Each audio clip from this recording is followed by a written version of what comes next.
Boa tarde, pessoal. Eu sou o Tenente Oliveira do canal Profissão Bombeiro. Conforme anunciamos, a nossa primeira instrução dessa série de vídeos será sobre resgate em áreas inundadas. E aí, para melhor dinamização e acompanhamento por parte de vocês, a gente vai colocar aqui o nosso planejamento de instruções. Vamos lá, pessoal. Então, nós começaremos a primeira aula com conceitos básicos, doutrinas, conceito de ângulo de Ferri, é o que nós veremos hoje. E depois nós teremos mais 5 aulas, completando na totalidade 6 aulas, onde veremos toda a parte teórica e também a parte prática, mostrando as técnicas e táticas relacionadas com o resgate em áreas inundadas.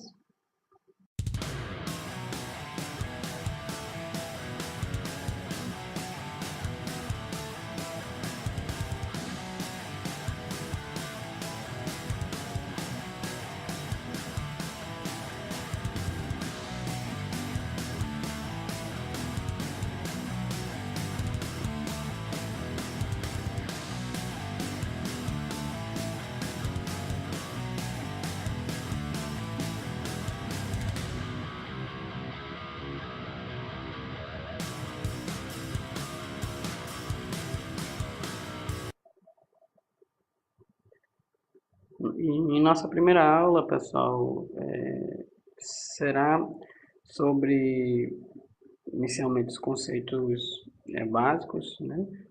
Depois falaremos sobre as doutrinas e por fim finalizaremos falando sobre o ângulo de Fermi. O tema aí da nossa aula, né, trazendo em um momento especial da aula, quando a gente comentar sobre o ângulo de Fermi, fala o seguinte: não arrodeie, como acessar vítimas no salvamento enchente.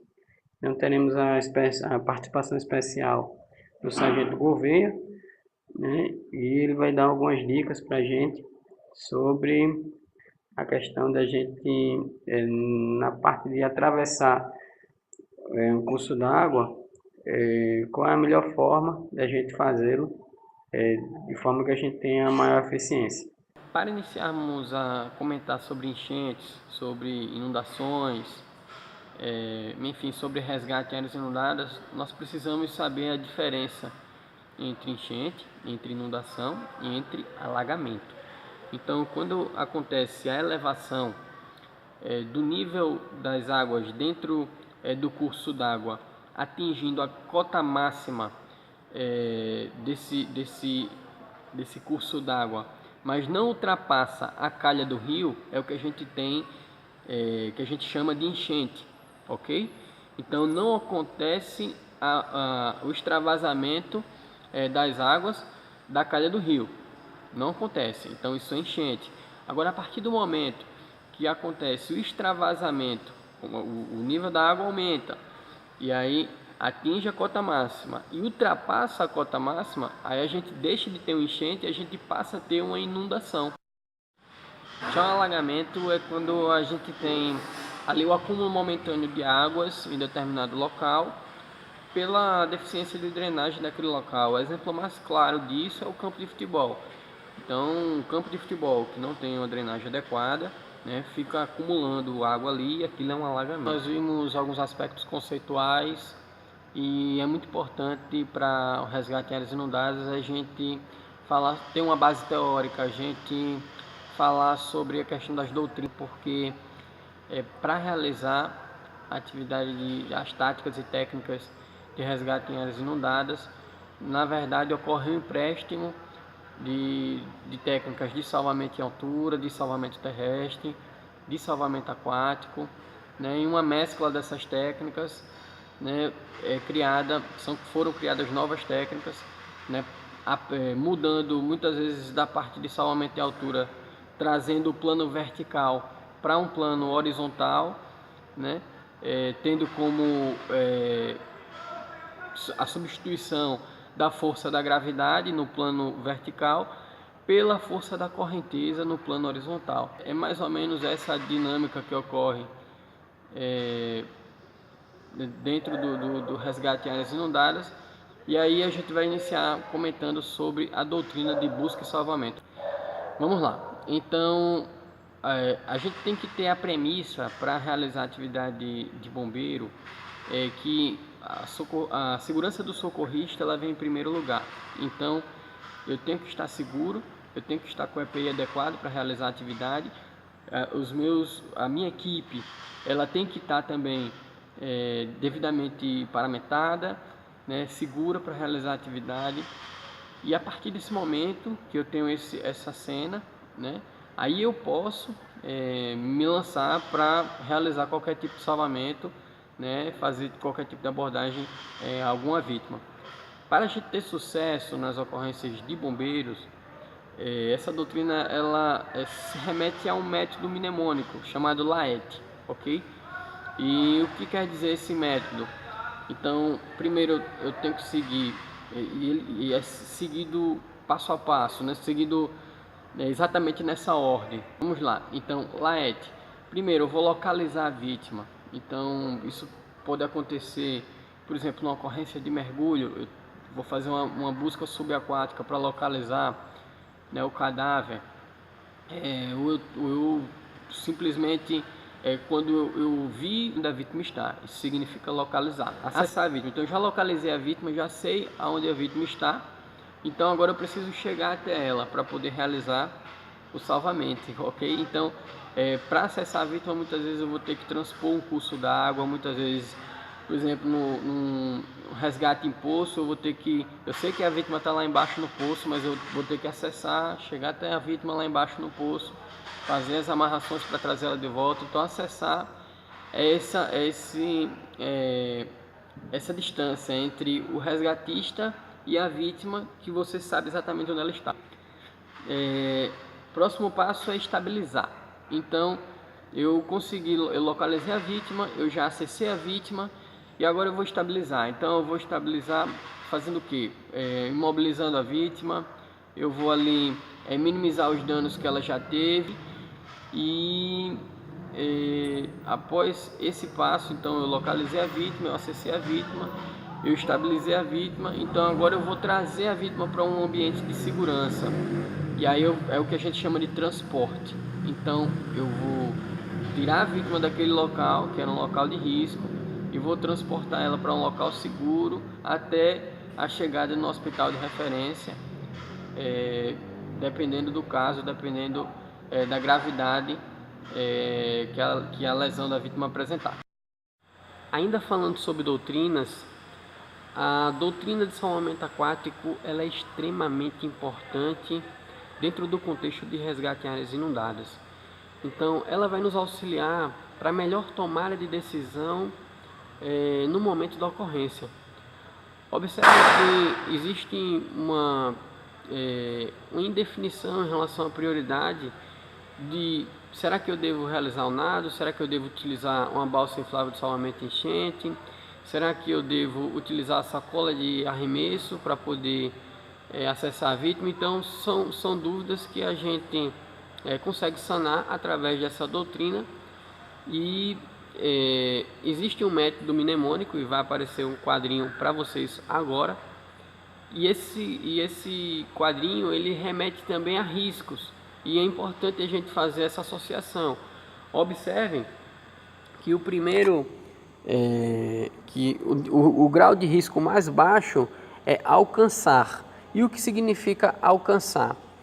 Alcançar significa eu, através de um pedaço de madeira, se houver disponibilidade de uma escada, através de um objeto, eu tentar dar margem sem me colocar numa posição de risco, em segurança, eu oferecer à vítima e conseguir executar o salvamento.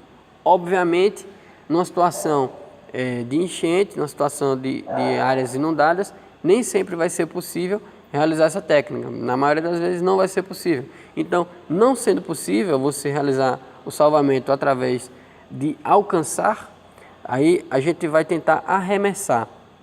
Então a gente vai tentar arremessar um objeto flutuante para que a vítima consiga segurar nesse objeto e a gente captura a vítima.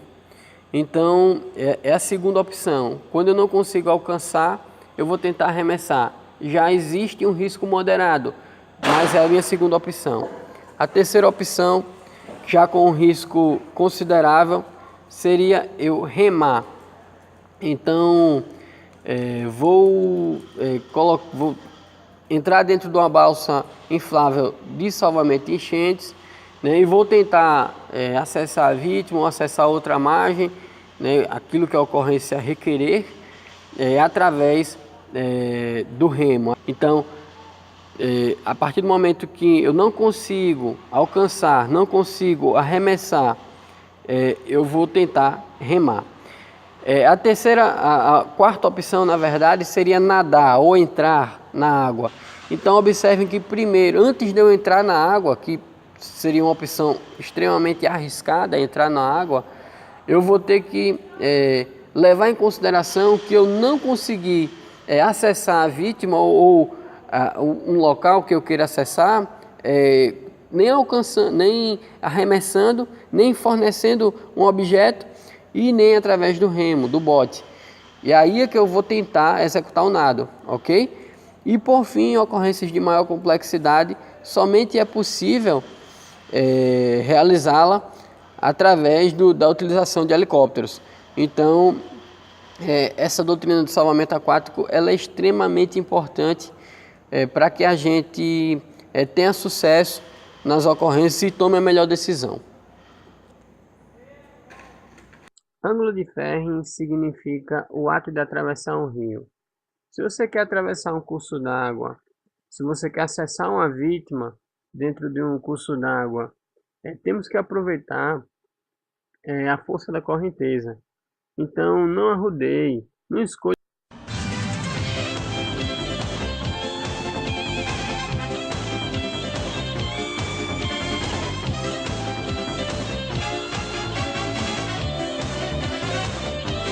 O caminho mais difícil, não. Procure utilizar a força da correnteza ao seu favor. É justamente essa ideia que o ângulo de ferro traz para você. Então, o Sargento Gouveia, com maior propriedade, vai te explicar passo a passo na prática o que você deve fazer quando você adentrar no curso d'água. Antes disso, em quais situações a gente pode utilizar essa teoria? Primeiro, na utilização da balsa inflável de salvamento de enchentes, né? Obviamente, todas essas técnicas a gente vai ver em aulas posteriores. Por agora, a gente só vai se limitar ao conceito. Também, com bote de casco rígido, podemos utilizar a teoria do ângulo de ferro. Também utilizaremos o ângulo de ferro na execução da natação, com um ângulo de 45 graus no mínimo, de acordo com o aumento da força da correnteza. Esse ângulo ele vai diminuindo, nunca podendo chegar a 0 graus, que é a foto que você está vendo aí agora, senão o militar ele não consegue se deslocar. Por agora, sem arrodeios, veremos as dicas do Sargento Gouveia.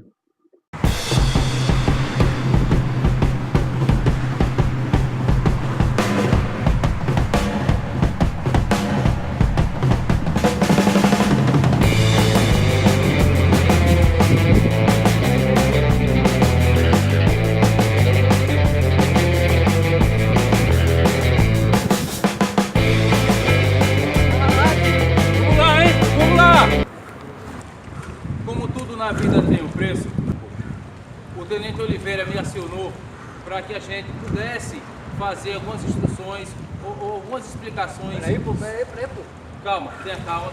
Daqui, pô. Só foram 250 quilômetros de corrida, tá? Mas isso sem contar o retorno. Iremos retornar depois da instrução. Bom, o Tenente Oliveira me acionou para que a gente pudesse fazer algumas explicações sobre salvamento em enchente. E uma das matérias que a gente viu foi justamente a utilização do ângulo de ferro. Vou em loco mostrar para vocês como é a utilização do ângulo de ferro. O senhor está pronto? Estou pronto. Pessoal, após 250 km de corrida não é fácil não. Vou dizer para vocês. Liguei para o Sargento Gouveia, pedindo um auxílio a ele para poder ministrar essa instrução. E bati um fio lá para o Claudemir Aí ele falou, comando, planificou, planificaste, comando. Se precisou da instrução, a gente tá pronto. Então, ele veio aqui à disposição, a gente agradece. Só que ele disse que tudo tem o seu preço, né? Então, Nada é de graça. nada é de graça. 250 km não é fácil não, mas ainda tem a volta, né, Claudemir? Ainda tem a volta. Começou agora. Começou agora. Então, fiquem agora à disposição aí do Sargento Gouveia para as explicações do conceito do ângulo de ferro. Estamos juntos. Se eu fosse traçar aqui uma linha reta para acessar a minha vítima, eu não teria eficiência, porque eu tenho que levar em consideração a força da correnteza. Ao acessar o meio líquido, essa correnteza iria me levar a um ponto distante da vítima. Para que esse resgate seja realmente eficaz, o que preconiza inclusive o ângulo de ferro, eu tenho que misturar um ângulo de 45 graus para que eu possa acessar a minha vítima. Por quê? Quando eu acessar o meio líquido, eu tenho que levar em consideração a força que a correnteza irá me deslocar. Então serão duas forças, a força da minha trajetória, a força da minha natação e a força da correnteza. Utilizando 45 graus e somando essas forças, eu irei me deslocar até o ponto exato onde a minha vítima está. Pessoal, estamos finalizando nossa primeira aula. Espero que vocês tenham gostado. Na verdade, queria fazer alguns agradecimentos aqui. Primeiramente, agradecer ao Eberton, que foi o meu principal incentivador e idealizador desse projeto. Queria aqui destacar as referências bibliográficas, né, que estão na descrição do vídeo. Então, vocês de Minas Gerais, de São Paulo, de Santa Catarina, são as referências dessa atividade e enfim, se vocês gostaram, acompanhe a próxima instrução, já estou a caráter, porque a próxima instrução será sobre equipamentos, e aí nós estaremos falando sobre todos os equipamentos, inclusive teremos uma entrevista especial com o Major Aloysio. Obrigado.